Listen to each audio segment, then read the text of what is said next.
ఇక్కడ ఒక చిన్న ముచ్చట ఇలా అన్ని పేపర్లు ఒకటి వస్తున్నది. చాలా రోజుల నుంచి నేను కూడా మాట్లాడుతున్నా. Hacking hacking first YouTube channel మొదలుపెట్టినాయి. వాస్తవం చెప్తున్నా. నాలాంటి వాళ్ళు ఎంతోమంది మాట్లాడారు.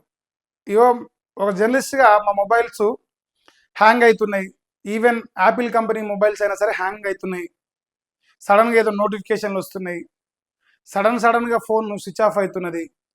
ఎందుకు ఇదంతా జరుగుతున్నది అని చెప్పేసి చాలామంది యూట్యూబ్ ఛానల్స్ మాట్లాడుతూ రేవంత్ రెడ్డి హ్యాకర్లను పెట్టిండు, మొబైల్ ఫోన్లు హ్యాక్ చేస్తుండు, జర్నలిస్టుల డేటా చోరీ చేస్తుండు, ఎట్లయితే కల్వకుంట్ల చంద్రశేఖరరావు గారు ఫోన్ ట్యాపింగ్ చేసిరని ఆరోపిస్తారో సేమ్ అదే రకంగా రేవంత్ కూడా ఫోన్ హ్యాక్ చేస్తున్నాడు అడ్వాన్స్గా అని చెప్పేసి మేము గతంలో మాట్లాడినాం. సో ఇప్పుడు దాన్ని నిర్ధారిస్తూ హరీష్ రావు గారు ఇలా మాట్లాడిన విషయం అన్ని పేపర్లో వస్తున్నది. అంటే రేవంత్ రెడ్డి ఆస్థానం మీద కొంచెం డిఫరెంట్గా రాశారు. సో ఒకసారి దీని గురించి మనం చూడాలి. ఇక ఒకసారి చూడరే, ప్రైవేటు హ్యాకర్లతో ఫోన్లు హ్యాకింగ్ చేపిస్తున్నాడు. మా కదలికలపై ప్రభుత్వం నిఘా పెట్టింది. ప్రైవేటు హ్యాకర్లను బెంగళూరు నుంచి తీసుకొచ్చిరట. ఇంటి ముందున్న సీసీ కెమెరాలను కూడా హ్యాక్ చేశారట. అధికారుల తీరును కూడా మేము గమనిస్తున్నామట. ఇక మాజీ మంత్రి హరీష్ రావు చెప్తుండు. ఇక్కడ ఇంకో చిన్న పాయింట్, ఒక్క నిమిషం ఇలా రాసిరా, వీళ్ళు రాయలేదే, రాధాకృష్ణ రాసినట్టుంది లేదా. ఇంకోటి ఏమంటానంటే ఆధారాలు ఉన్నాయి అంటుండే హరీష్ రావు. ఆధారాలు ఉన్నాయి, కావాలంటే ఆధారాలు ఇస్తా, మా ఫోన్లు హ్యాక్ అవుతున్నాయని చెప్పేసి ఆయన చెప్పడం జరుగుతున్నది. మరి తెలంగాణ రాష్ట్ర ప్రభుత్వం స్పందిస్తుందా? ఈ ఆధారాలు తీసుకొని మీరేమైనా ఎంక్వైరీ చేస్తారా? అంటే మీరు పత్తి గింజలు, మీకు ఎట్లాంటి పాపం తెలియదు, మీరు ఎట్లాంటి తప్పు చేయలేదు, మీరు అన్ని కరెక్ట్ చేసిరు కాబట్టి సో ఈ ప్రశ్న అడుగుతున్నాం. నిజంగా ఈ ప్రైవేటు హ్యాకర్ల విషయంలో రాష్ట్రంలో చాలామంది యూట్యూబ్ ఛానల్ నడిపేటోళ్ళు, శాటిలైట్ ఛానల్ నడిపేటోళ్ళు చాలామంది ఆరోపిస్తారు. డే వన్ కూడా రేవంత్ రెడ్డి ప్రభుత్వం ప్రతిపక్షాలను మీడియా ఛానల్ పైన ఫోకస్ పెట్టడానికి హ్యాకర్లను వాడుతున్నది, ఫోన్ ట్యాపింగ్ చేస్తున్నది. ఇది డే వన్ నుంచి జరుగుతున్నది. సో ప్రజెంట్ ఒక మాజీ మంత్రిగా ఉన్న హరీష్ రావు, ప్రస్తుత ఎమ్మెల్యేగా ఉన్న వ్యక్తి సేమ్ ఆరోపణ చేస్తూనే ఆధారాలు ఉన్నాయి, కావాలంటే అధికారులకు ఆధారాలు ఇస్తా అంటుంది. దీని మీద చిత్తశుద్ధితో ఎంక్వైరీ చేసే దమ్ము కాంగ్రెస్ పార్టీ ప్రభుత్వానికి ఉన్నదా?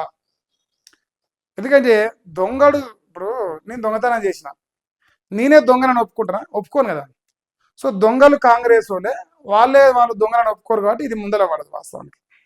నేను అట్లా అనుకుంటున్నా. ఇంకో ఒకసారి ఫోన్లు, సీసీ కెమెరాల హ్యాకింగ్, ప్రైవేటు హ్యాకర్ల ద్వారా నిఘా పెట్టరు. బెంగళూరు నుంచి నిపుణులను తీసుకొచ్చారు. కమాండ్ కంట్రోల్ సెంట్రల్ కేంద్రంగా నిఘా పెట్టరు.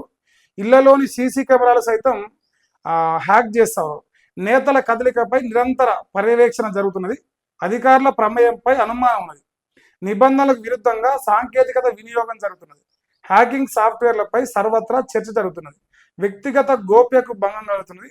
బాధ్యులపై విచారణకు డిమాండ్ చేస్తున్నారు. సో ఇప్పుడు ఇది ఎట్లా అంటే ఎట్లా చేసైనా సరే ప్రతిపక్ష పార్టీలు ఏం ప్రోగ్రామ్ చేస్తున్నారు, ఏ యూట్యూబ్ ఛానల్ ఏ పార్టీతోని కొలాబరేట్ అయి పనిచేస్తున్నది, ఎవరికి ఏ ఇన్ఫర్మేషన్ వస్తున్నది.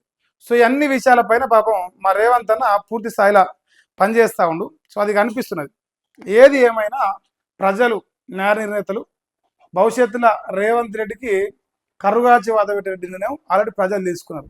కానీ ఇంకా ప్రతిపక్ష పార్టీల నాయకుల ఫోన్లు హ్యాక్ చేస్తాను, జర్నలిస్టుల ఫోన్లు హ్యాక్ చేస్తాను, ఇది కాదు ప్రజలకు కావాల్సింది, ప్రజలు కోరుకునేది. నిజంగా మీకు ఒకవేళ అధికారం ఉండాలని ఆశ ఉంటే ఈ 6 గ్యారంటీలను ఈరోజు అమలు చేసే పరిస్థితి మీరు తీసుకుంటే మీరు ఎవరి ఫోన్ హ్యాక్ చేసే పని లేదు, ఎవరిని బెదిరించే పని లేదు, ఏ కాళేశ్వరం పైన, ఏ ఫోన్ ట్యాపింగ్ పైన విచారణ చేసే పని లేదు.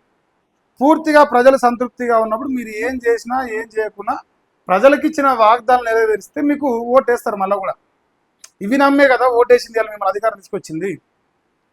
ఇది చేతగాక, ఇది అమలు చేసే దమ్ము లేక, దద్దమ్మ లెక్క ఈరోజు జర్నలిస్టుల ఫోన్లు, నాయకుల ఫోన్లు హ్యాక్ చేసుకుంటా, స్కాముల పేరుతో కాలయాపన చేసుకుంటా, ఈ తతంగం మొత్తం నడిపిస్తారు. ఉం? అది కళ్ళకు కట్టొచ్చినట్టు కనిపిస్తున్నది. మరి ఇక ఏం జరుగుతుంది ఏం కథనే చూడాలి నేను. సో ఇది ఒక లేటెస్ట్ న్యూస్. మరి రాధాకృష్ణ రాసిన అనుకున్నా, నాకు అనిపించింది మరి నేను మిస్ అవుతున్నా ఎట్లనో. మావాడు బ్రహ్మాండంగా రాసింది. సరే పడ్డరి, ఇంతవరకు అయితే విషయం. ఫోన్లు హ్యాక్ అవుతున్నాయంట. మరి మీ ఫోన్ కూడా ఏమైనా హ్యాక్ అయితే చెప్పు. మీకు కూడా ఏమైనా హ్యాకింగ్ డౌట్ ఉంటే మరి పోలీసులకు సమాచారం ఇచ్చే ప్రయత్నం చేసి పోలీస్ శాఖకు మా అన్నయ్య మంత్రి. ఇది మీరు ఎవరికి ఇచ్చినా లాస్ట్కి అన్నకాడికే పోతుంది. ఇక అదొకటి పక్కన పెడితే ఇంకా రాష్ట్రంలో అత్యధిక ఉష్ణోగ్రతలు నమోదైన 5 ప్రాంతాలు అంటున్నాయి.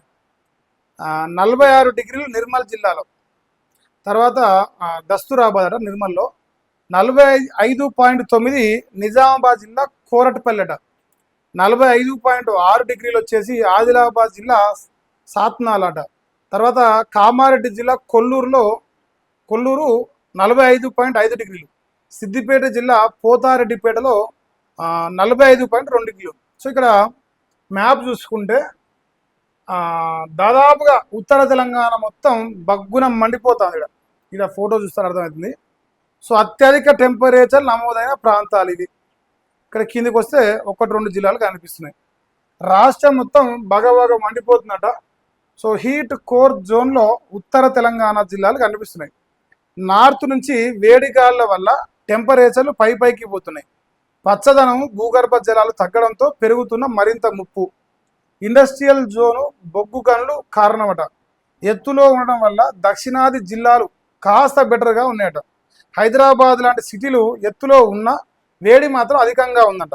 కాంక్రీటు జంగల్స్గా మారడంతో అర్బన్ హీటు ఐలాండ్స్ ప్రభావం చూపిస్తాడు. రాష్ట్రంలో వరుసగా 2వ రోజు 46 డిగ్రీల టెంపరేచర్ నమోదవుతున్నది. నిర్మల్ జిల్లా దస్తూరాబాద్లో రికార్డు స్థాయిలో 8 జిల్లాల్లో మరి 45 డిగ్రీలకు పైగానే నమోదవుతుంది.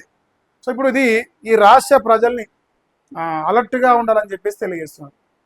అలర్ట్గా ఉండకపోతే ఇంకిన్ని ప్రమాదాలు ఉన్నాయి. వీటిలో పాపం ఇంత పసిపిల్లలు తీసుకుపోకరే. దయచేసి మీకు ఎంత కొట్టుకపోయే పని ఉన్నాయి.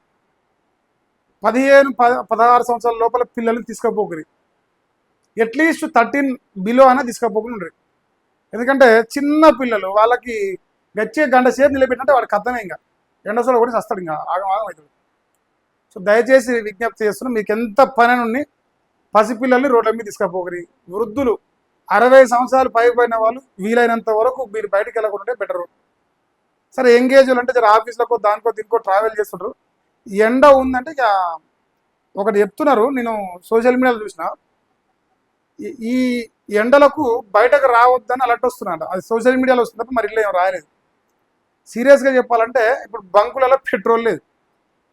నిన్న 3 రోజుల నుంచి నేను చూస్తా ఉన్నాను. ఈ బంకులలో పెట్రోల్ లేని ప్రాంతాల్లో ఈ వెహికల్స్ నిలబడి కిలోమీటర్లు నిలబడుతున్నాయి. కొన్ని ప్రాంతాల గచ్చిబౌలి, ఈ హైటెక్ సిటీ లాంటి కొన్ని ప్రాంతాల్లో బంకుల దగ్గర 1 కిలోమీటర్ దూరం వరకు వెహికల్స్ ఉన్నాయి. ఎండకు నిలబడుతున్నారు. ఈ పెట్రోల్ వాడ పెట్రోల్ లేకపోయినా సరే ఇంటికాడ దిమ్మలంగా తిరిగి అనుకుంటే ఆడికే 1000 కోట్లు. ఆరోగ్యం కోల్పోయిన తర్వాత ఆ పెట్రోల్ దొరకకపోతే, ఆఫీస్ లేకపోతే, ఇంకేం లేకపోతే. సో ఫస్ట్ ఈ 4 రోజులు చాలా జాగ్రత్తగా ఉంటే ఈ పెట్రోల్ కాస పడిపోయి గంటలు గంటలు నిలబడదు. తర్వాత రోగాల పడితే లక్షలు గంటల హాస్పిటల్లో. సో రిక్వెస్టే చేస్తున్నా, డిమాండింగ్ కాదు, ఎందుకంటే మీ ఆరోగ్యం గురించే చెప్తున్నా. ఇది ఆల్మోస్ట్ దుబాయ్ని తలపిస్తుంది ఈరోజు. ఇంకొక 4 డిగ్రీలు అయితే దుబాయ్ని మనం టచ్ అవుతాం. ఇంకొక 4 డిగ్రీలు 46 పోయి 50 అయిందంటే కథ మనం టాప్ అన్నట్టు. ఇంకా సో మరీ ముఖ్యంగా ఈ ఉత్తర తెలంగాణ జిల్లాలు 8 జిల్లాలు 45 పైనే. 8 జిల్లాలు మొత్తం యావత్ ఆ జిల్లా మొత్తం కూడా 45 డిగ్రీలే టచ్ అవుతున్నాయి. మళ్ళీ ఈడ 1-2 ప్లేసులు కాకుండా. సో మరి దయచేసి జర అప్రమత్తంగా ఉండే ప్రయత్నం చేయండి.